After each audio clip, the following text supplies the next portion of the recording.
64% des startups ont des difficultés à recruter d'ailleurs des talents, ce qui nuit à leur développement. Maïa Noël, 1 million d'emplois en France, en CDI.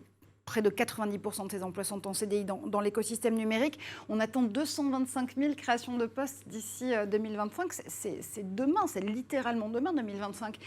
Dans ce manifeste des startups, il y a des propositions très fortes pour pouvoir justement pousser et accélérer cette formation des talents. Alors, il y a formation et attractivité. Je pense qu'aujourd'hui, le sujet, c'est surtout la formation, mais il ne faut pas oublier que c'est des emplois qui... Voilà, c'est demain. Et donc, on n'a pas forcément le temps d'aller chercher les plus jeunes, de les former. On a aussi besoin de personnes qui ont d'autres expertises et qui viennent dans ce secteur du numérique. Moi, ce que je trouve intéressant avec le parcours de M. Ciola, c'est qu'il dit que, à l'origine, il cochait pas les cases, etc.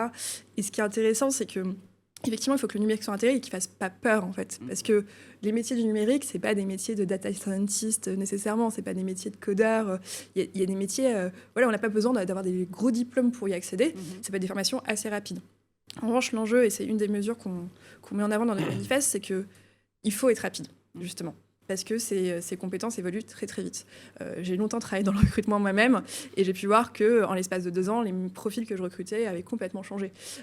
Et donc il faut pouvoir adapter du coup les formations aux besoins en temps réel du marché.